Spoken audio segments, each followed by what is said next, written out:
Je suis à Bordeaux, dans le sud Gironde, dans le sud de Bordeaux, à 1 heure de Bordeaux exactement, dans une région campagnarde. Je suis curé de campagne, j'ai 48 clochers, mais nous sommes avec 2 prêtres retraités, mais grâce à Dieu encore actifs, 82 et 85. Enfin bref, ils m'aident, et puis j'ai un confrère aussi qui m'aide. Et alors c'est sûr que je bouge beaucoup dans les campagnes, hein, je fais un peu plus de 1500 km par mois à peu près, et des petits villages hein, dans ce sud Gironde qui est très beau. D'ailleurs, je vous invite, hein, c'est parce que c'est le pays du bœuf gras, donc si vous aimez la viande, enfin, mais peut-être que vous aimez le vin aussi. Vous savez, toute la région bordelaise non plus. Bon, enfin, vous aimez l'eau minérale aussi, donc il y a des sources. Hein, il y a des sources. Vous voyez, hein, je vais réussir quand même. Voilà, j'ai été nommé dans cette région après avoir vécu longtemps avec j'ai un frère prêtre aussi au Pérou et au Mexique pendant 14 ans. Je suis rentré il y a 2 ans et demi, hein, donc sans trop savoir où j'allais. Et puis je suis allé j'ai fait un petit tour sur la Côte d'Azur, là, un évêque qui m'a accueilli avant de rejoindre mon diocèse à Bordeaux. Moi, j'étais curé donc au-dessus de Sainte-Maxime. Là, il me fallait un temps quand même intermédiaire pour la chaleur, voyez. Puis j'ai atterri, on m'a nommé là dans ces campagnes. On a dû croire que j'avais le profil. On m'a dit qu'il fallait. Et donc là, je suis dans cette redécouverte de la France et de l'évangélisation, hein, si on peut dire comme ça, dans ces régions assez déchristianisées. On peut le dire, un peu anticlérical aussi dans mon coin. Mais bon, donc pour la parenthèse, je ne savais pas trop quoi faire, puisqu'on n'arrive jamais à voir tout le bout de nos campagnes. Donc les après-midi, là, avant l'hiver, j'allais souvent dire les vêpres. Alors je sonnais les cloches, comme ça. Alors le maire, il sonne les cloches comme ça. Dans ces villages, je ressonnais les cloches à un bon moment. Puis j'avais annoncé déjà sur les feuilles que j'allais dire les vêpres comme ça. C'était une manière d'attirer les gens un petit peu qui venaient. Et après, je passais au bistrot, hein, parce que bon, c'est le cercle là-bas, c'est le lieu où on rencontre du monde. Non, je vous dis ça parce que aujourd'hui, on est dans un pays, en tout cas, où comment dire, on peut pas ne pas le dire, ne pas parler, ne pas s'exprimer avec toute je dirais, chacun avec ce qu'il est, ce qu'il vit, évidemment, mais ne pas dire l'amour de Dieu dans notre cœur, ça serait privé à tellement de personnes, privé à beaucoup de gens, eh bien, cette grâce et ce bonheur que Dieu veut donner aux hommes. Vous êtes d'accord avec moi, hein? Et donc, voilà, donc c'est un peu ma conviction. Et en tout cas, quand je redécouvre ces campagnes qui ont beaucoup laissé la pratique, comme me disait un maraîcher l'autre jour, on n'y pense pas, oui, on entend les cloches de temps en temps, etc. Alors je dis, justement, je dis la messe à 9h30, venez, il n'est pas venu quand même, enfin bon, hein, on a discuté un peu.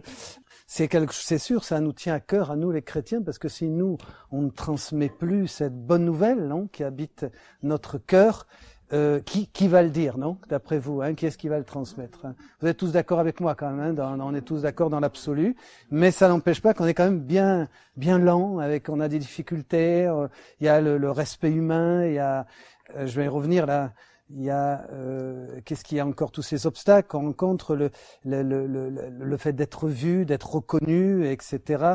Tous ces obstacles qu'on rencontre dans la vie quotidienne qui fait qu'on a du mal spontanément. Pourtant, on aime le bon Dieu, n'est-ce pas? Non? Vous êtes d'accord avec moi? On l'aime, on a envie d'être avec lui, on a du plaisir à lire la parole de Dieu, et on est beaucoup plus maladroit parfois, peut-être pas tous, hein, je parle, c'est une généralité, quand il s'agit vraiment de le redonner. Comme ça, c'est étonnant. Alors que la vie chrétienne, il me semble, c'est quand même recevoir, et puis c'est un débordement. Bon, c'est quand même un débordement. C'est comme ça que je le vois. Peut-être qu'on ne déborde plus, ou on ne sait plus comment l'exprimer, parce que fondamentalement, l'homme a besoin de Dieu. Il a besoin de transcendance. Il a besoin de se connecter. Et donc chaque fois que on sème quelque chose la divine volonté, c'est pas qu'on suscite l'intérêt d'un curieux, je dirais, pour une nouvelle, c'est qu'on réveille quelque chose qui est dans le cœur de tous les hommes, puisque tous ont été créés, comme le dit le livre de la Genèse, à l'image et à... C'est-à-dire qu'il y a dans la nature humaine quelque chose qui est imprimé en l'homme. Donc, automatiquement, je dirais de manière systématique, quelque chose est semé chaque fois qu'on transmet, qu'on donne quelque chose de Dieu, maladroitement, ou des fois on a l'impression, ben là vraiment, j'ai parlé, j'ai essayé de dire quelques mots sur la divine volonté, telle ou telle personne là, dans ma paroisse, m'a découverte. Mais pourtant, vous êtes en train de semer, puisque c'est pas vous. Hein. La Bible dit bien, donc nous on sème, et après il y a toute l'œuvre incroyable de l'Esprit Saint qui fait des merveilles. Donc c'est ça qu'il faut bien comprendre pour réaliser que nous notre vie ici, nous vivons de la parole de Dieu, de la divine volonté, puis elle transpire en nous, elle se voit, elle se ressent, on en parle pas, mais voyez, vous êtes tous, et c'est vrai, tous, quel que soit votre vie, ce que vous dites, ce que vous faites, vous êtes apôtres. Vous êtes apôtres, vous êtes envoyés, comme le dit Jésus, dans l'Évangile. Souvenez-vous, les deux finales de l'Évangile, Matthieu et Marc, Matthieu 28 et Marc 16, 20, je crois, où pareil, Matthieu, faites des disciples, et Marc, retenez bien dans votre mémoire, vous allez le répéter avec moi, faites des disciples. Et dans l'Évangile de Marc, il est dit, donc Jésus est élevé, ils partirent prêcher. Ils partirent prêcher à toutes les nations, en tout lieu, dit le texte. Pour bien comprendre ces deux finales, qu'on est vraiment amené à vivre de ce débordement. Donc, pour introduire un peu en préambule, justement, ce message est l'objet de cette journée sur la divine volonté. Alors moi, je suis un novice, un débutant, comme certains d'entre vous, puisque je ne suis pas tombé dedans comme Obélix, n'est-ce pas, ça m'est venu après... Alors, après 14 ans en Amérique latine, là-bas, au Mexique, la divine volonté est très connue. Et donc, j'avais un groupe on avait fondé, une communauté d'alliance préparée pour l'évangélisation. Donc, qui me suivait un peu partout.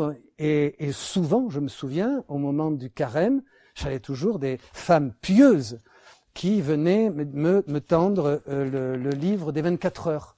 De la méditation de la passion, qui a été maintenant, que souvent dans les textes de Louisa, vous entendez, elle dit « J'étais en train de méditer sur la passion de Jésus ». Et Jésus lui parle.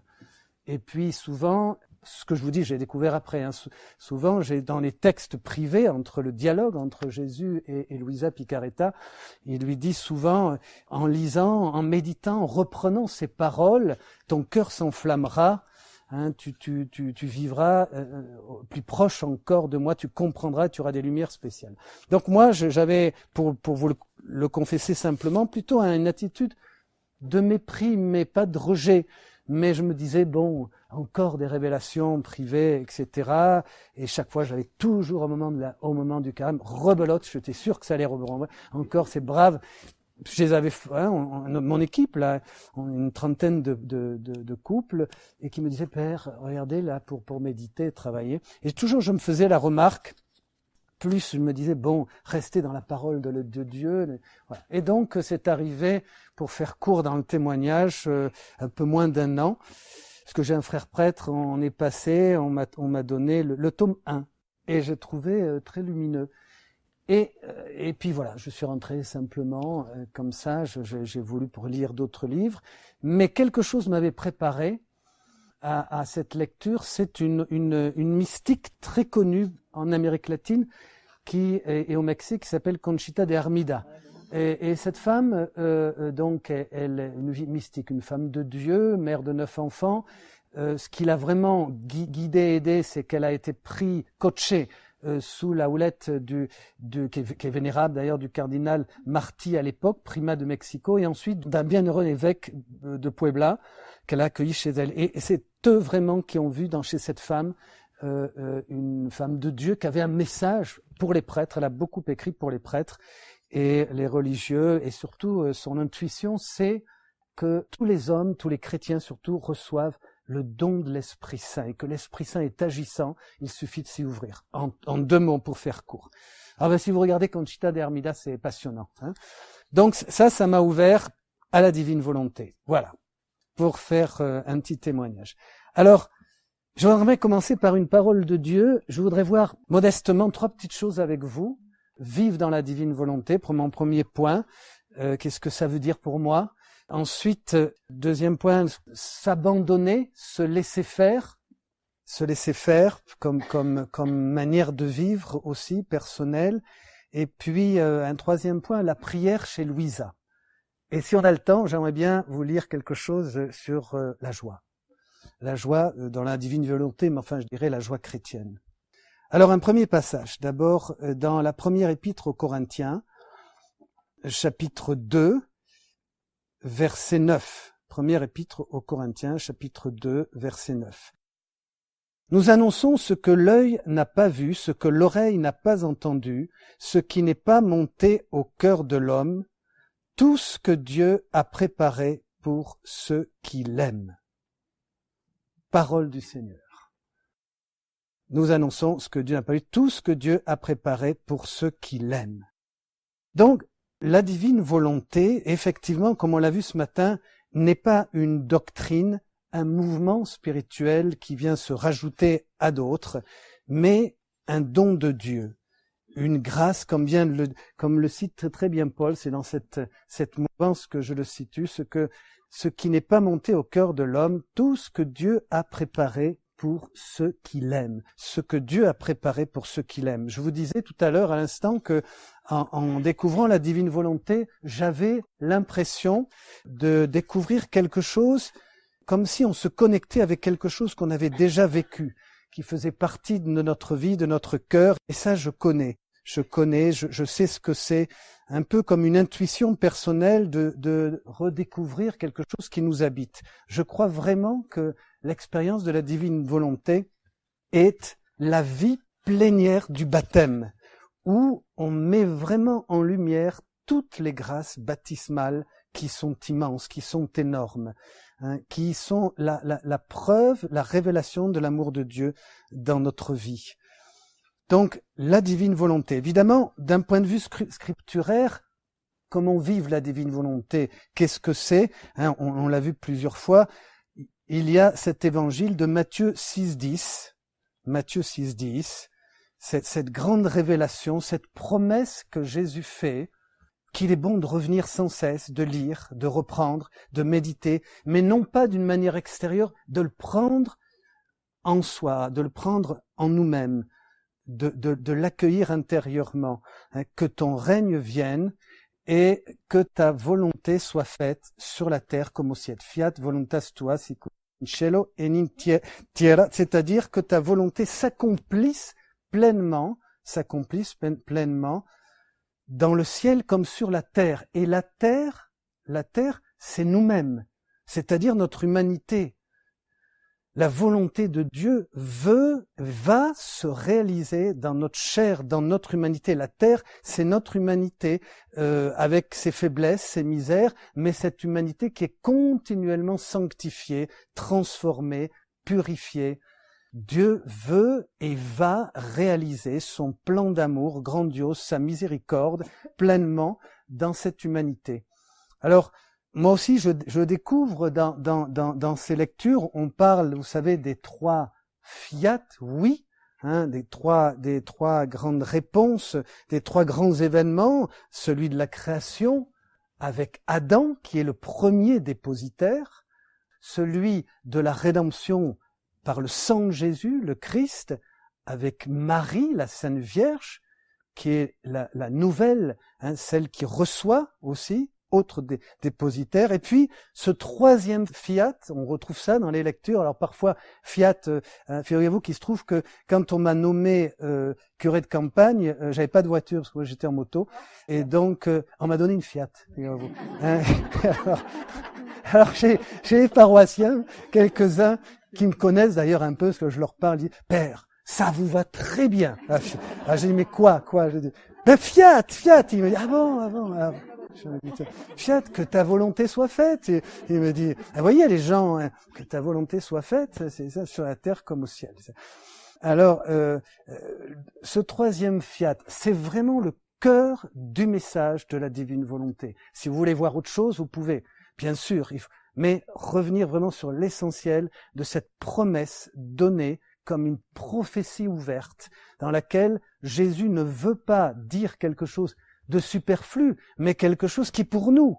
Quand vous priez, puisque Jean-Baptiste s'interroge, c'est lui qui est inquiet, mais il le dit pour toute l'humanité, Jésus va donner pour toute l'humanité, ben vous allez dire Père, que ton règne vienne. D'ailleurs, un jour, Augustin, quand il commente Saint Augustin cette parole, il dit, je le cite, c'est une parenthèse sans m'écarter de la divine volonté, mais je la trouve pertinente. Il dit, chaque fois que vous dites que ton règne vienne, Saint Augustin lui répond, il commente, il dit, chaque fois que vous le dites comme ça, de tout votre cœur, Dieu dit, j'arrive. Ça, c'est puissant. Je trouve ça extraordinaire. On redit la prière même de Jésus, puisque prier, justement, on prie, le Christ prie en nous, avec nous. C'est ça qui est extraordinaire. Et donc, Jésus vient immédiatement. Ce troisième fiat, c'est celui, évidemment, du Notre Père. L'âme, ici, à ce moment-là, va servir d'humanité. Je cite quelques passages de Jésus à Louisa, qui lui redit, c'est l'accomplissement dans la première lettre de Jean, chapitre 4, verset 17, et qu'on retrouve dans l'Évangile, qu'il soit dans l'unité, qu'il soit un, qu'il soit un. Donc la volonté de Dieu, c'est vraiment que l'homme vive pleinement dans la divine volonté, qu'il soit un. C'est vraiment l'unité, la communion. Dans le tome 20, une phrase, une parole de Jésus à Louisa, le 29 octobre 1926. Alors, c'est Jésus qui parle, évidemment. Donc, quand je vous parle comme ça sans prendre trop de mesures. Quand je le dis en d'autres contextes, circonstances ou à des confrères, alors je mets toujours une parenthèse. C'est une révélation privée. On va toujours me dire, attention père, c'est une révélation privée, bien sûr. Mais Jésus donc lui parle et lui dit, j'ai créé le ciel pour plaire et faire plaisir à l'homme. Ce n'est pas le ciel que j'aimais, mais l'homme dans le ciel. Et c'est pour lui que je l'ai créé. Extraordinaire, non ? Donc le ciel.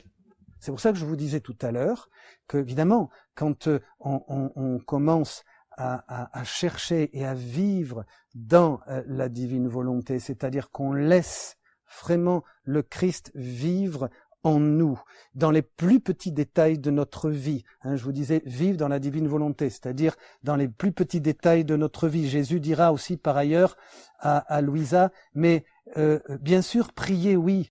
J'ai créé l'homme pour qu'il soit avec moi dans les plus petites choses.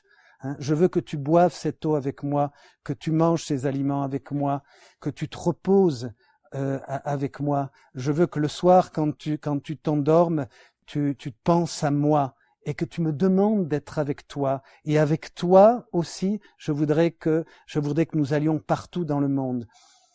Il y a des mystiques qui ont trouvé des expressions qui correspondent bien à cet état de vie, comme, entre autres, une bien connue, Sainte Élisabeth de la Trinité, cette carmélite qui disait elle le disait comme ça, elle aimait beaucoup Saint Paul, et elle disait « J'aimerais être pour toi, Seigneur, une humanité de surcroît ». Une humanité de surcroît. Pardonnez-moi l'expression, ça veut dire laisser vraiment le Christ vivre pleinement en nous. Si vous réfléchissez bien comme ça, indépendamment des mots, vous vous dites, mais finalement, ce n'est rien d'autre que vivre pleinement sa vie chrétienne, sa vie de baptisé, laisser émerger, je vous disais tout à l'heure, toutes ces grâces reçues, toutes ces bénédictions que nous avons reçues à travers le baptême et qui font de nous vraiment des fils de Dieu. C'est ça qui nous fait vraiment vivre pleinement dans la divine volonté, quand on laisse vraiment Dieu s'exprimer. Alors, il y a beaucoup de saints comme ça, beaucoup de mystiques, on va dire, qui nous mettent sur la route. Et quand on découvre le message de Louisa, de Jésus à Louisa, on a, encore une fois, je vous le dis, on a vraiment l'impression que c'est donné. C'est vraiment donné pour nous comme un don, comme une grâce à vivre chaque jour, à vivre dans les détails de notre vie, à recevoir dans les petites choses comme dans les grandes choses. Souvent, dans le message de Jésus à Louisa, il parle des actes préalables. Si je devais vous faire une confession personnelle, je n'aime pas tellement les méthodes, les recettes, actes, faits, mais c'est en même temps, c'est très clair. Je vous disais tout à l'heure, quand vous lisez, je vous encourage vraiment à les lire, parce qu'il faut les lire, c'est comme ça on reçoit, on apprend. Jésus va éduquer cette jeune femme d'abord, il va la conduire, la faire grandir. On voit bien que les premiers tomes, le dialogue est très différent entre les derniers tomes. J'ai pas lu, j'ai pas tout lu, mais j'ai quand même pioché un peu plus loin pour voir, on n'est plus dans les mêmes dialogues. Donc, commencer à lire, c'est vrai, ces premiers tomes, on voit bien qu'il y a toute une pédagogie très simple dans lequel le Seigneur guide Louisa, l'accompagne, lui montre ses faiblesses, et elle le reprend, etc. Alors, vivre dans la divine volonté. On le disait un peu tout à l'heure, mais c'est vrai.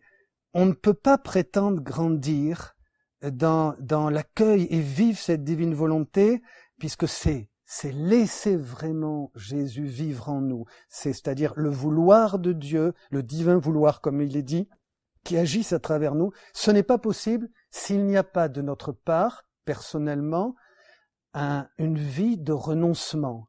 S'il n'y a pas, personnellement, une volonté de reconnaître en nous ce qu'il y a de volonté humaine, la volonté humaine dans ses passions, ses tourments, ses insatisfactions. À un moment donné, dans les dialogues entre Jésus et Louisa, Jésus dit à Louisa, « L'homme est tout le temps, comme je suis désolé de voir que l'homme est tout le temps entre plaisir et déplaisir. Un moment, il est heureux, il est joyeux, c'est bien, et puis vient une petite contrainte, et puis c'est le déplaisir. Et il vit sans cesse ainsi, sans réaliser que je suis là, à côté de lui. » Un autre dialogue dit, je vous le disais tout à l'heure, où Jésus apparaît, il dit, je suis là comme un professeur, un maître, à côté d'un élève, prêt à l'aider, et il ne me demande pas son aide. Ça m'a beaucoup marqué ces images parce que j'ai compris que, oui, c'est de mémoire, donc à un moment donné, Jésus dit, comme je souffre de voir que l'homme est là, je suis pour lui. Là, comme un maître d'école devant l'élève, je le vois en difficulté, je le vois qu'il essaie de travailler, je lui propose de l'aider, mais il ne réclame pas mon aide. Et on retrouve beaucoup c'est étonnant, je ne sais pas pourquoi.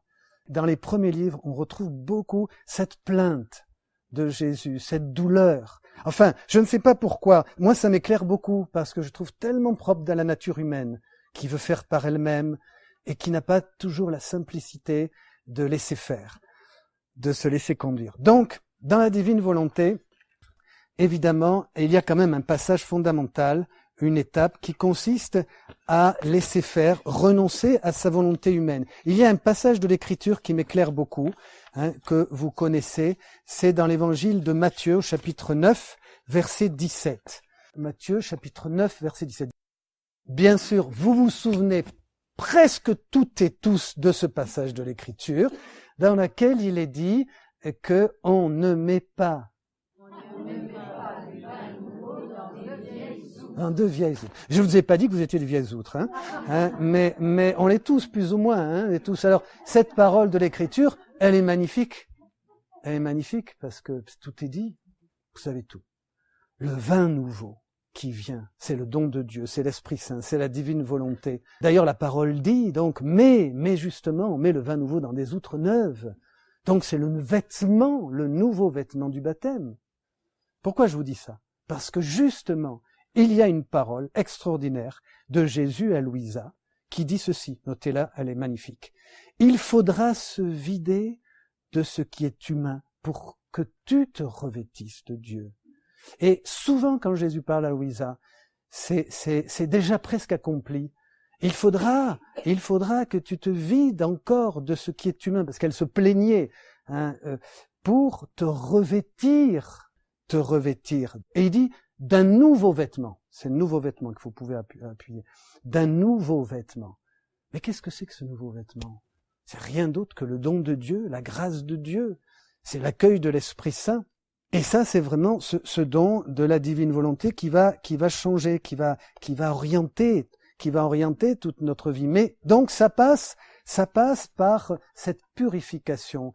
On ne peut pas prétendre, je veux dire, c'est un don, un cadeau de Dieu. Mais si on veut grandir, c'est vrai, si on veut aller plus loin, recevoir et vivre de cette divine volonté, on a à laisser ce vieux vêtement, pour reprendre ce passage de Matthieu 9, 10, ce vieux vêtement de ces passions désordonnées, etc., qui nous habitent, de ces tendances de ses habitudes. J'aime bien, comme beaucoup d'entre vous, la manière claire, je dirais, et simple de parler du pape François, quand il dit écoutez, c'est le carême, profitez-en pour sortir de votre confort. Et je crois quand il parle aux jeunes, je crois qu'il leur a dit même laissez le canapé, un truc comme ça, laissez le canapé, etc. C'est Saint Jean de la Croix, c'est le nada. Le nada, vous avez ce magnifique schéma où le chemin se rétrécit et la croix, le rien. Mais quand je vous dis ça, ne dites pas, oh là là, oui, tout ça c'est un mystique, impossible. Pas du tout. C'est vraiment la vie de tous les jours. Et on le voit bien, c'est la vie de tous les jours. C'est la vie de tous les jours. Et on a besoin de le savoir, c'est important. Parce que Dieu veut nous faire ce don. Et je vais vous le dire, il y a encore une autre parole de Jésus à Louisa qui dira de toute manière, je ne sais pas si c'est le 32 ou 35, de toute manière, l'humanité vivra bientôt de ce don de la divine volonté. C'est encourageant ce que je vous dis, non? Mais moi, quand je lis ça, quelle respiration. La divine volonté, c'est vraiment une oxygène nouvelle. C'est vraiment une puissance dans la vie de chaque jour. C'est vraiment une infusion du ciel qui descend sur l'humanité. Quand vous vous y ouvrez, vous commencez vraiment à vivre pleinement. Quelque chose de nouveau surgit dans votre être, votre cœur, votre manière de penser, de parler aux autres. Vous trouvez une audace nouvelle pour annoncer ce qu'il vous habitait. Vous étiez timide, vous commencez à être beaucoup plus audacieux. Vous étiez lent ou paresseux, vous sentez une énergie incroyable qui commence à naître. C'est extraordinaire ce que je vous dis. Vous allez me dire, qu'est-ce qu'il a mangé à midi? Rien d'autre, voyez. Mais c'est vraiment le don de Dieu, ce don qui nous est fait, qui nous est donné. Alors, je vous dis ça parce que justement, il y a un proverbe que j'aime bien, le proverbe chapitre 3, verset 6, qui dit « Reconnais-le en tous tes chemins ». Dites avec moi « Reconnais-le en tous tes chemins et il aplanira ta route ». Reconnais-le, reconnais ton Dieu, reconnais l'Esprit Saint, reconnais le Seigneur dans toutes tes voies, tous tes chemins, partout où tu es, et lui-même aplanira. Je trouve que ce proverbe 3, 6, colle bien. Reconnais le Seigneur dans... Mais, encore une fois, je suis toujours sur mon premier point, vivre dans la divine volonté. Il faut le reconnaître. Si quelqu'un me dit, moi je vis déjà dans la divine volonté, parce qu'au Mexique, c'est très connu. D'ailleurs, la dernière fois, j'étais là, je suis parti leur faire une journée, on a fait une journée, c'était très sympa, et je me suis aperçu qu'ils connaissaient tous. Ils connaissent parce que, évidemment, ça a été beaucoup plus traduit en espagnol, largement diffusé, et c'est vrai que ce n'est pas une critique que je fais, mais une remarque. Dans la divine volonté, il y a aussi beaucoup de piété. Les 24 heures, par exemple, c'est une méditation de la passion de Jésus. Il y a les 33 jours, aidez-moi, de la Sainte Vierge, c'est les 31 jours avec dans lequel il y a la mentalité latine que je connais bien, entre très très bien. Facilement. Elle aime ces méditations, revenir, ces méditations, longue durée, reprendre ses lectures. Et il y a énormément de groupes de lecture. Donc, vivre dans la divine volonté, c'est un cadeau que Dieu donne. 2, c'est un renoncement. Ça passe par un renoncement. Conscience de ce qui bloque en nous. Jésus dira à Louisa, vous m'avez fait des barricades. Votre volonté humaine souvent est comme des barricades à ma divine volonté. Je vous dis ça parce que je trouvais que c'était pour moi ça m'a parlé. Vous avez dressé des barricades qui m'empêchent de passer. Et puis troisièmement, pour grandir dans la divine volonté, moi je ne saurais que vous encourager à vous réunir ensemble et à en parler et à lire ensemble. Donc très modestement, mais bon, nous avec mon frère, on a souhaité faire un commentaire comme ça. Un commentaire de nos lectures, le mettre sur YouTube et échanger. Vous pouvez y aller parce qu'on s'est aperçu que c'est justement en relisant les textes que des lumières divines s'éclairent, que des choses s'éclairent dans notre cœur et le fait de nous de le faire ensemble, ça devient lumineux. Donc je vous encourage beaucoup, si vous voulez grandir davantage, à le découvrir, ou non, si vous voulez pas, c'est pas grave, mais faites-le quand même si vous le voulez pas, parce que vous verrez, ce n'est pas du temps perdu, et on a même fait, et je vous dis ça pas pour nous parce qu'on gagne absolument rien, on a même fait un contrat avec Ressac là qui nous envoie les livres pour que ce soit encore plus facile pour les gens, etc. On envoie les livres un peu partout. il faut passer donc par cela. Parce que marquez ça toujours il y a 3 portes que va dire dans le tome 13, 3 portes que va dire Jésus à Louisa. Je veux il y aura toujours 3 pas, il dit. Le premier pas, justement, quelqu'un le disait tout à l'heure, c'est désirer. Mais ça, c'est valable, je dirais, pour toute notre vie de tous les jours. On désirait être saint. Désirer vivre de la parole de Dieu, désirer grandir dans l'amour, désirer changer, et donc désirer connaître la divine volonté. La deuxième porte, dit Jésus, le deuxième pas, c'est connaître. Et pour connaître, c'est les lectures, c'est les quelques lectures que vous faites, que vous trouvez, etc. Ça, c'est important. Les lectures que vous découvrez, ça c'est quand même là qu'on apprend le plus.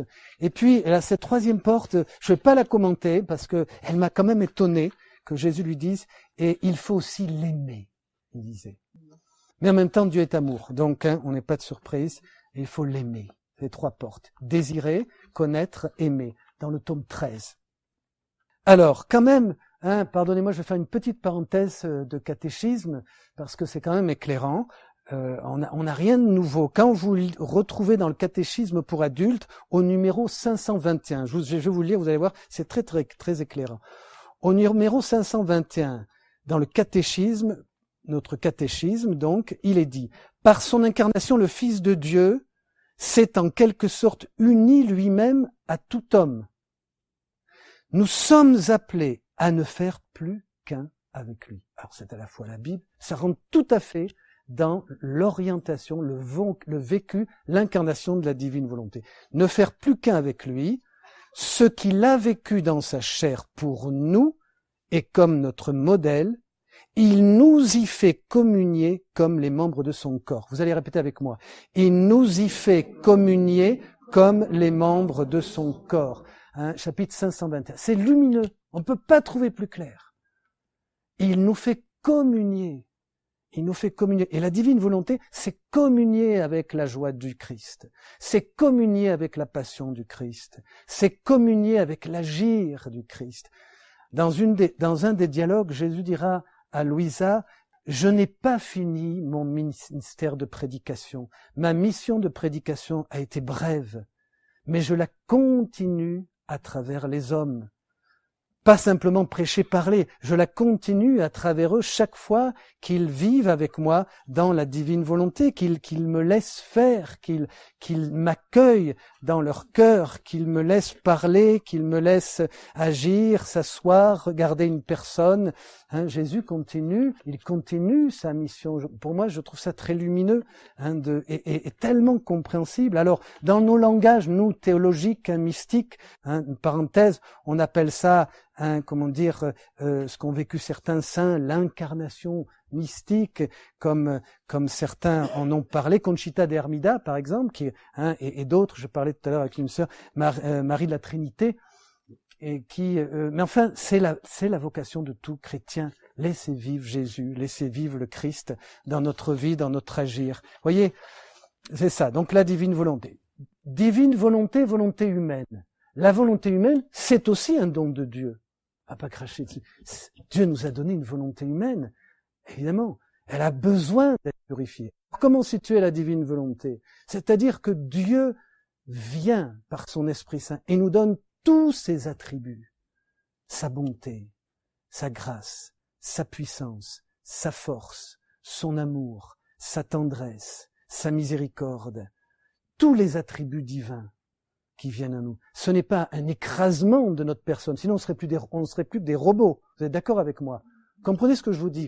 On serait des robots, on n'aurait plus de liberté. Ça ne serait plus respecter le don de Dieu de nous avoir créés libres.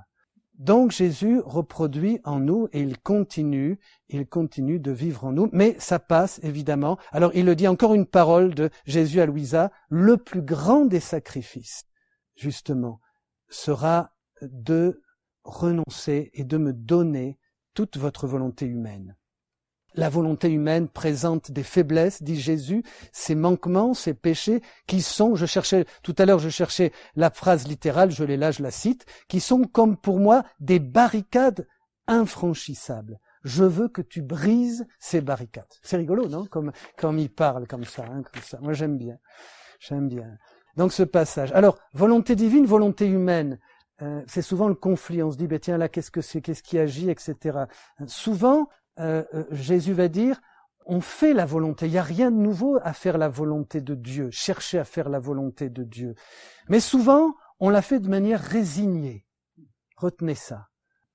Or, le don de la divine volonté va être un accueil, une adhérence, une acceptation, une réception, puisque la divine volonté est toujours dans l'intention et dans l'acte. C'est toujours dans l'intention. C'est l'intention bonne, généreuse que vous avez, même si tout rate, tout foire, si vous passez complètement à côté, mais l'intention que vous aviez, l'intention de faire, d'accomplir, d'accueillir. Je vous donne un exemple concret, puisque Stéphane a plein d'exemples concrets. Je sais pas si je serai aussi prolixe que toi. Dans notre vie pastorale, c'est vrai, on en a tellement, mais il faut toujours revenir, tu as raison, à la vie concrète de tous les jours. Et donc, je vais pas aller plus loin qu'hier, puisque moi, je viens de Bordeaux, de ma campagne basadaise. Je vous dis, c'est loin, donc il a fallu que je prenne la voiture. J'arrive, d'abord, première angoisse, je regarde sur mon GPS et puis je m'aperçois que j'avais loupé le premier train pour aller à Paris. Et là, on est plus ou moins, déjà, on peut perdre la paix, etc. Enfin, finalement, je l'ai eu, je passe les détails. Et puis, j'arrive après Montparnasse, et puis je viens de réaliser, je n'avais pas bien lu, qu'il fallait que j'aille Gare du Lion. Donc, la porte à côté, vous voyez, pour ceux qui connaissent Paris. Donc, évidemment, quel bus, quel train, Seigneur, tout est entre tes mains. Enfin, il faut réagir quand même. De Pablo Martin, qui a fait ces merveilleux livres, il dit, c'est comme mettre votre doigt sur un terre d'ordinateur. Et après, vous entrez vraiment dans le grand logiciel de l'amour de Dieu. Je trouve que c'est une belle image. Parce que c'est toujours la volonté humaine. Souvenez-vous, on n'est pas des robots. La volonté humaine, elle accepte, elle cherche. Et mettre le doigt sur l'inter, c'est vrai, quand vous mettez inter, hop, ça se défile sur votre ordinateur, vous rentrez sur un nouveau logiciel, etc. Il y a tout ce premier pas. Et donc, vers Montparnasse, je prends le bus, etc. Et puis, je m'aperçois que j'avais 45 minutes pour faire tout ça. Et finalement, j'allais presque arriver comme ça, et alors je cours. Alors je me trompe, j'arrive, et je vois le train qui est là. Oh, je dis, c'est bon, il est encore là, encore. Je me mets à courir là, comme ça, comme un radis noir, en courant comme ça. Et puis, je vois le contrôleur qui a fait. Donc là, sur le moment, quelle réaction adopter? Donc là, à ce moment-là, vous êtes entre deux options. La résignation, accepter et résigner. Ça, vous êtes dominé par la volonté humaine. Vous n'accueillez pas, on n'est pas dans l'accueil de la divine volonté qui est en train de nous faire découvrir quelque chose de nouveau. Vous me suivez pour bien suivre ce petit changement. Parce que c'est ce que Jésus dit, j'ai essayé de prendre un exemple à Louisa plusieurs fois, quand il lui dit, justement, l'homme vit les choses comme des ordres d'en haut. Ce n'est pas ce que je veux, dit Jésus à Louisa. Je veux qu'il aime ma volonté, qu'il la cherche continuellement, qu'il l'accueille et la prenne vraiment comme moi, qui lui parle, qui agit et qui transforme sa vie. Donc à ce moment-là, justement, j'ai réalisé, tiens, mais là, t'es résigné. Puis je commençais à faire une tête. Puis je voyais évidemment, tous les gens m'avaient vu courir comme ça. Vous voyez, je passe pas inaperçu. Donc après, les gens se disent, tiens, comment il va réagir? Alors, donc sur le moment, évidemment, la résignation. Et puis, vous avez vite fait de penser, vous n'êtes plus dans l'abandon, vous avez vite fait de penser dans quel train, si ça se trouve, il n'y a pas de train, etc. Enfin, bref, vous êtes dans le négatif. Alors là, je me suis dit, non, ça va pas, ça. J'ai pris mon grand sourire, comme un prince, je suis revenu tranquillement. J'étais comme ça, mais je suis sorti. Et alors là, incroyable. Là, j'aurais pu demander à 50 personnes, tous voulaient m'aider. Ils étaient tous pris de compassion. Ils m'ont tous vu comme ça courir là comme un dératé. Ils m'ont vu là, etc. Alors là, je me suis dit, là, on a vraiment. Et puis bon, après, je vous passe la suite. Si je suis là, c'est que j'y suis arrivé quand même. Mais la divine volonté, vous voyez, et Dieu qui parle, Dieu qui agit, cette acceptation, cet accueil simple. Jésus dira à Louisa, j'ai créé l'humanité pour que la volonté de l'homme fasse qu'un avec celle du Créateur. Je reprends. Le tome 13, 25 janvier 1922. J'ai créé l'humanité pour que la volonté de l'homme ne fasse qu'un. Il faut bien comprendre, c'est ce que Dieu veut. Bon, vous êtes libre d'y adhérer ou pas. Et puis c'est normal que bien souvent on n'y adhère pas. Bien souvent, ben non, je suis désolé, ça ne fonctionne pas de manière magique. D'ailleurs, on a toutes les raisons de temps en temps de s'en prendre au Seigneur. Ben, je suis désolé, aujourd'hui, il pleut, j'ai raté le train, j'ai pas réussi à spontanément à te faire mon meilleur sourire tout de suite. Mais rassure-toi, c'est venu quand même. Donc, vous voyez, c'est ça qu'il faut quand même comprendre et accueillir. Il y a quand même une progression. On grandit dans cet accueil et ce don que Dieu nous fait. Mais de toute manière, c'est vraiment la volonté de Dieu et il veut le faire. C'est très important de savoir que nous, on est dans le désir. Souvenez-vous, c'est la première porte. Désir, le connaître, et aimer. Mais nous, on est dans le désir personnel, c'est vrai. Mais Dieu désire infiniment plus qu'on vive de la divine volonté, mais beaucoup plus que ce que vous pouvez penser, imaginer. Donc nous, on dit oui, mais Dieu infiniment plus. Donc il donne beaucoup plus les moyens. Éphésiens chapitre 3, verset 20. Éphésiens chapitre 3, verset 20. Et Dieu donne et vous donnera et vous recevrez, dit saint Paul, infiniment plus de ce que vous pouvez penser et imaginer. Deuxième point, donc ce passage, se laisser faire, l'abandon.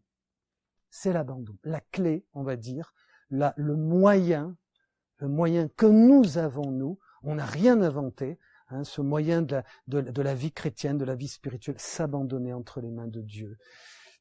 C'est la vertu la plus grande, car elle engage Dieu à prendre soin de sa créature. Je répète, c'est la vertu la plus grande, parce qu'elle engage Dieu à prendre soin de sa créature.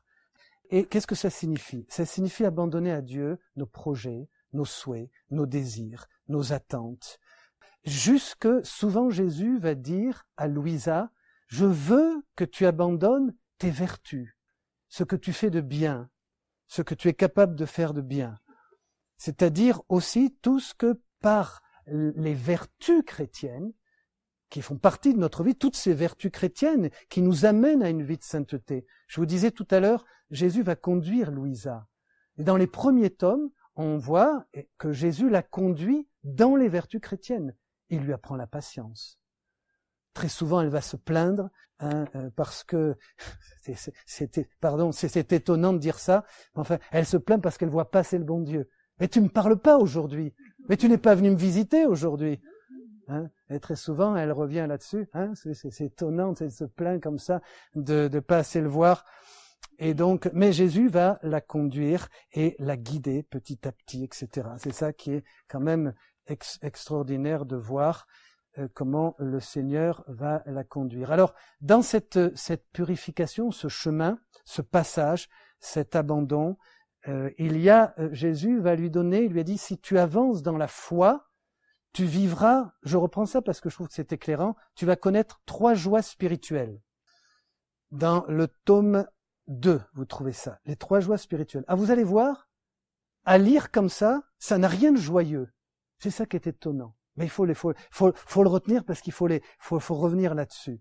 La première joie, donc on est toujours dans accueillir la divine volonté et se détacher de la volonté humaine, grandir dans l'amour de la volonté de Dieu qui veut agir à travers nous. La première, tu vas percevoir clairement toutes les choses de Dieu et tu seras rempli d'allégresse. Je répète. La première, tu vas percevoir clairement les choses de Dieu et tu seras rempli d'allégresse.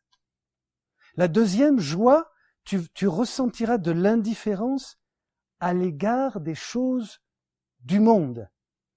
Tu ressentiras de l'indifférence. Les choses du monde vont ne plus te remplir comme autrefois.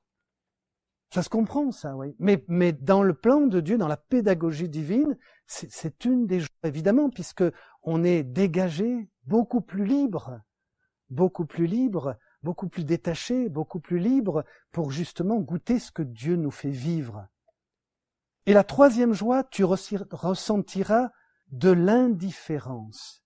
Non, ça c'est la deuxième, pardon. La troisième, tu seras détaché des choses qui autrefois attiraient ton attention. Troisième, tu vas voir que tu seras détaché des choses qui autrefois attiraient ton attention. trois joies spirituelles que je voulais vous citer. Bon, on va pas multiplier les citations, etc. Mais enfin, c'est toujours éclairant quand même de découvrir ce que Jésus dit, ce qu'il laisse comme message à Louisa dans la divine volonté.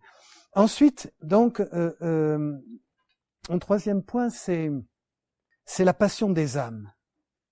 Vous vous souvenez que, en tout cas, je l'ai dit tout à l'heure, un jour, Jésus apparaît à Louisa. Elle est sur son balcon, je ne sais plus si elle avait 13 ans ou 18 ans ou 16 ans. Elle est jeune en tout cas, et elle voit Jésus qui porte sa croix comme une vision et qui la regarde. Ça va être déterminant dans sa vie. Ça va être vraiment déterminant. Et une des paroles qu'il lui dit, c'est « Aide-moi, aide-moi ». Et il va rajouter « Je veux des âmes ». Je veux des âmes. C'est le tome 1, je crois. Je veux des âmes. Et donc, dans la divine volonté, on entre dans la divine volonté, donc on entre dans le divin vouloir de Jésus. C'est Jésus qui aime en nous. Donc c'est Jésus qui souffre en nous. C'est Jésus qui pleure en nous du mépris, de la haine, de tout ce qui refuse l'amour. Jésus va dire à Louisa, tome 12, 2 avril 1921, « L'âme qui vit dans ma volonté n'est pas contente si elle ne me voit pas pleinement aimée par tous, si elle ne me voit pas embrassée, adorée et priée par tous. » Donc, ça c'est moi qui dis ça maintenant, une âme, une personne qui entre dans le divin vouloir, dans la divine volonté, elle est nécessairement missionnaire. Alors c'est moi qui dis ça, mais je trouve c'est inévitable, puisque c'est Jésus qui prêche, qui aime, qui va chercher, qui regarde. C'est ce que on accomplit, ce que vit Marc 16, 20. Après leur avoir parlé, le Seigneur Jésus fut enlevé. Quant à eux, ça j'aime bien le quant à eux, et c'est immédiat, ils partirent prêcher en tout lieu. Et le Seigneur était à l'œuvre et confirmait leurs paroles. Jésus dit à Louisa, « Comme ta mission est grande, il ne s'agit pas simplement de sainteté personnelle, mais d'embrasser tout et tous et de préparer le règne de la divine volonté. » Je répète, il ne s'agit pas simplement d'une sainteté personnelle, mais on embrasse toute l'humanité. On embrasse toute l'humanité. Donc, dans la divine volonté, vous allez retrouver, et c'est mon dernier point, la prière de Louisa, puisqu'il va l'éduquer, la faire grandir, on va retrouver ce qu'on appelle curieusement les rondes, mon dernier point de la prière de Louisa, les rondes. Alors, ça fait un peu drôle, c'est giros en espagnol, et je me souviens, j'entends encore une personne de mon groupe qui me dit, oui, alors bon, la divine volonté, bon alors les rondes, alors là, les rondes partir comme ça, c'est le cœur de la prière de la divine volonté. Je veux dire quelques mots là-dessus. C'est vraiment le message, ce message très simple, dans lequel vraiment Jésus veut étendre sa grâce, cette miséricorde. Donc la divine volonté, si vous voulez, on entre quand même dans le surnaturel. Bien sûr, c'est ça. Qu'on le veuille ou non, que les mots nous dérangent ou pas, c'est l'humain, mais qui est transcendé continuellement. C'est parce que Jésus agit, il se réveille avec vous. Jésus dira à Louisa le soir, elle lui dit, oh, je suis fatigué, mes yeux, pardonne-moi, mes yeux se ferment, etc. Il dit, oui, mais je voudrais que tu me donnes, que tu me laisses, que tu me permettes cette nuit de continuer la mission avec toi, jusque dans le sommeil. Donc vous confiez votre sommeil, vous le remettez entre les mains de Jésus. Ce sont les prières qu'on retrouve. On retrouve, je ne sais plus dans quel tome, les prières préalables. On confie, on remet, Seigneur, qu'aujourd'hui je pense, j'agisse, je parle à travers toi, avec toi et en toi. Toutes ces prières qu'on peut faire. Enfin, c'est bien de les reprendre simplement pour réactualiser ce qu'on veut vivre. Donc les rondes, je vais y venir. Alors, Jésus va dire que quand on commence à prier dans la divine volonté, on devient comme des cloches. J'étais sûr que ça allait vous plaire, ça. Comme des cloches dans le ciel, il dit. Comme des cloches dans le ciel. Allez, écoutez bien, vous allez voir si c'est beau quand même. La vie cachée agit en nous. Votre prière, quand vous priez, ces âmes prient, elles ne font aucun son sur la terre. Vous savez que ça se voit pas. C'est pas visible ce que vous faites la même chose que les autres. Vous êtes assise là, vous écoutez, mais vous le faites dans le désir d'être dans la divine volonté, n'est-ce pas? Donc c'est divin, c'est transcendant. Et qu'est-ce qu'il veut dire? Quelqu'un qui est à côté de vous, ça fait rien. L'autre jour, j'étais dans le métro. J'aime beaucoup prendre le métro à Paris, justement pour ça. Alors là, j'y vais une bonne dose, là. Et je m'assois comme ça, les gens voient. Et alors là, je mets, bon, mais Seigneur, c'est toi.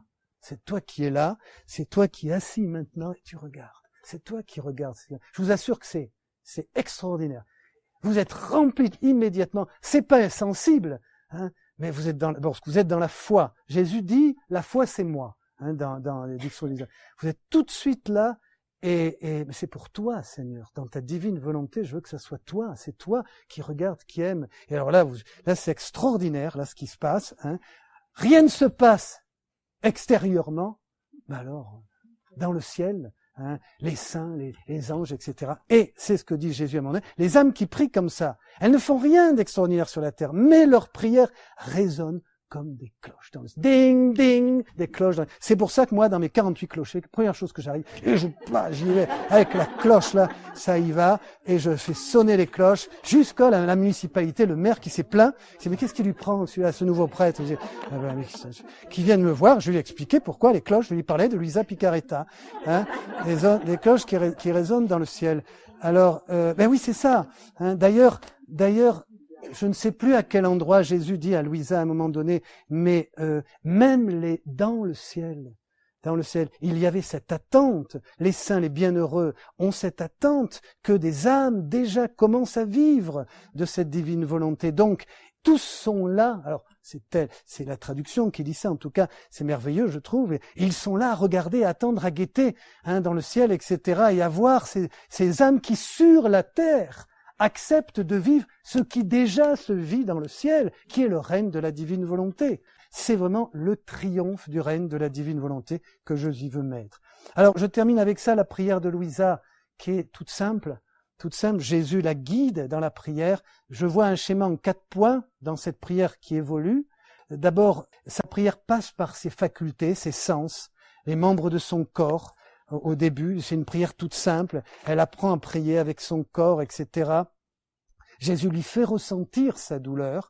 Je vous dis ça parce qu'on retrouve des étapes dans ce que l'on vit. Et puis ensuite, Jésus en elle l'enseigne à adorer, louer, rendre grâce. Louer, rendre grâce et adorer. Parce que si vous voulez, et vous le savez, louer Dieu, ce n'est que restituer au Seigneur tout ce que nous avons. Donc louer Dieu pour Dieu gratuitement, on est vraiment dans le cœur de la divine volonté puisqu'on rend à Dieu ce qui lui appartient, notre humanité, nos chants, notre louange, notre je t'aime. C'est pour ça que Jésus dira à Louisa, regarde autour de toi cet arbre, ce soleil autour de toi, c'est un je t'aime de moi, regarde la création. Évidemment, vous allez me dire, vous regardez quelqu'un qui vous aime pas, qui vous fait la grimace, qui regarde cette mais c'est pas lui, mais Jésus en lui, évidemment. Il y a un je t'aime qui est là, mais même si ça vous revient comme ça, apprendre. Donc la louange, louer Dieu, on est vraiment dans cette prière où on rend à Dieu, où on rend grâce à Dieu, dire merci de tout son cœur, de toute son âme, de toutes ses forces dans la divine volonté. C'est rien d'autre que vivre pleinement sa vocation de baptême, c'est-à-dire lui rendre ce qui lui appartient. On fait partie de cette sainte famille. Donc tout ce qu'on voit, c'est Jésus qui le voit. C'est donc Jésus qui prie en moi. Si vous voulez, comme on disait tout à l'heure, c'est Jésus qui dit merci, qui dit je t'aime. Et donc c'est lui qui regarde avec le regard émerveillé, illuminé, à travers vous. C'est merveilleux quand même, vous trouvez pas? Vous trouvez pas que c'est merveilleux? Enfin plus tard, donc Jésus va lui montrer une autre étape qui est de réparer. Dans la divine volonté, dans la prière de Louisa et notre prière, il y a un état. Je vais mettre une parenthèse, un guillemet, parce que le mot choque parfois. On dit, ah non, pas moi, ça. Qui est l'état victime. Chez Louisa, je vais faire très court, c'est très insuffisant ce que je vous dis, parce que ça fait l'objet de tout un long chapitre avant d'entrer dans les détails. Mais en tout cas, vous aimez Dieu, vous aimez Jésus. Si je devais le résumer comme ça, vous aimez tellement Jésus que vous vivez avec lui. Donc Jésus souffre en vous. Donc si vous n'êtes pas insensible à ça, donc vous l'aidez. vous participez avec lui, vous avez envie de le consoler. Vous comprenez ce que je vous dis? Eh bien c'est ça, voyez, pour faire court. Donc toute peine que vous vivez, toute souffrance que vous vivez, quand vous êtes unis dans la divine volonté, d'abord, premièrement, vous ne la vivez plus de la même manière, premièrement. Et deuxièmement, elle a une portée immense, incroyable, parce que c'est vraiment, vous laissez vraiment Jésus le vivre pleinement, vous êtes donc unis avec lui dans sa douleur et son offrande. C'est pour ça que très souvent, Jésus dit, mais viens, embrasse mon front qui perle de sang, embrasse mes mains et agis, embrasse mes pieds, etc. Donc dans cet état, Jésus va enseigner et nous enseigne dans la divine volonté à réparer. Un autre gros mot, je vous dis, à réparer, à participer, à réparer. Jésus a tout vécu.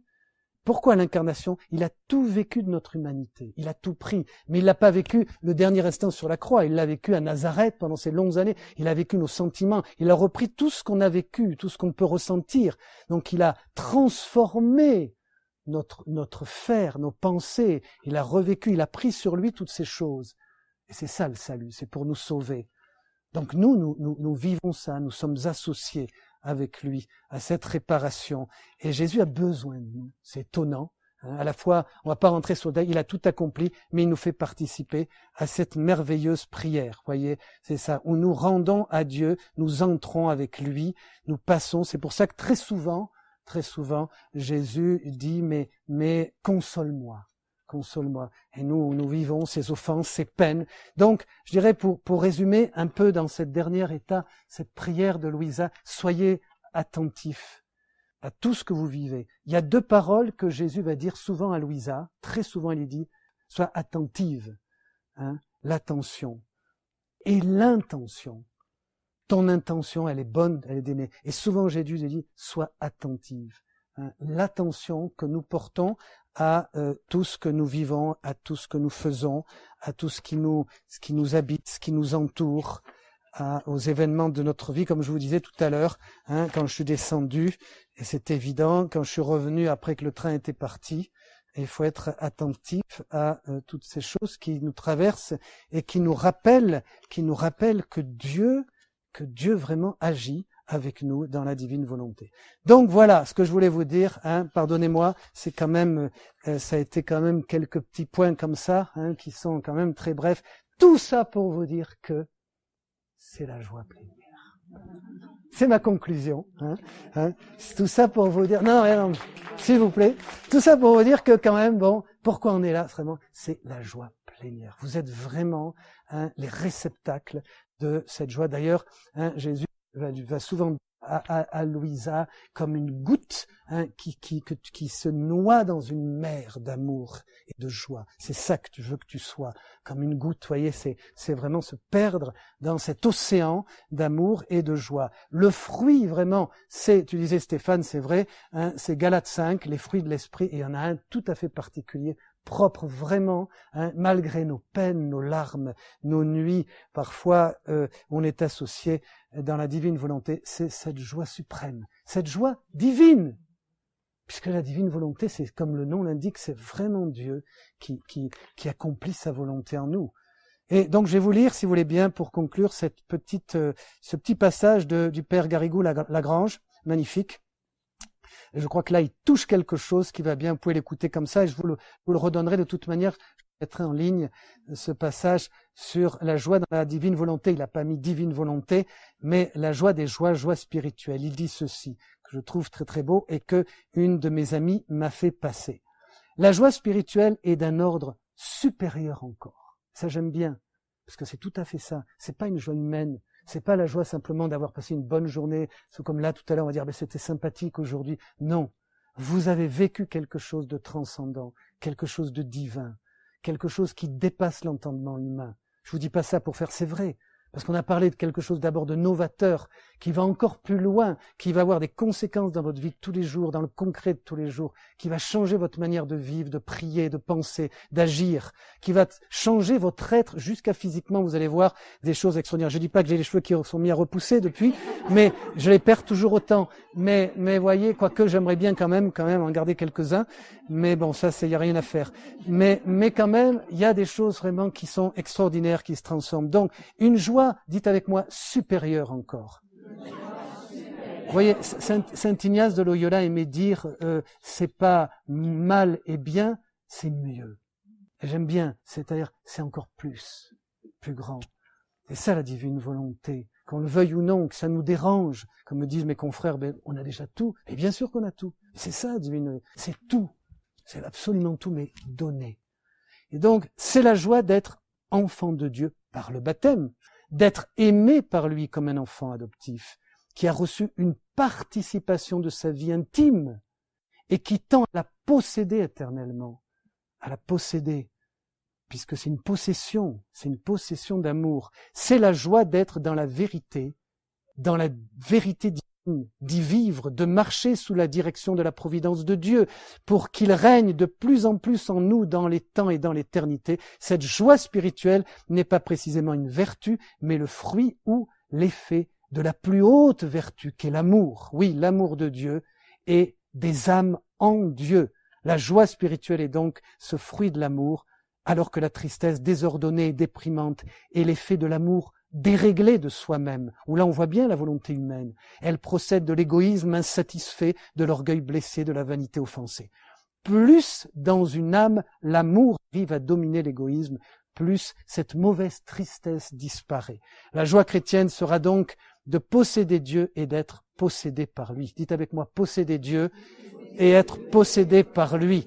Par cette joie, le vrai chrétien doit donner aux autres envie de l'être. Il doit redire souvent ces paroles de l'Écriture dans la simplicité de son cœur. Je vous ai fait faire toutes choses avec une grande joie. Gardez-moi pour toujours dans votre volonté, dit le psaume 29, verset 17. La vraie joie est celle donc de tendre vers cette sainteté du ciel, avec la certitude que Dieu, qui ne commande jamais l'impossible, nous offre incessamment des grâces pour y parvenir. Les saints gardent cette joie spirituelle sans toujours la sentir sensiblement, ni même spirituellement, et ils la gardent assez pour la donner aux autres, jusque dans leur épreuve.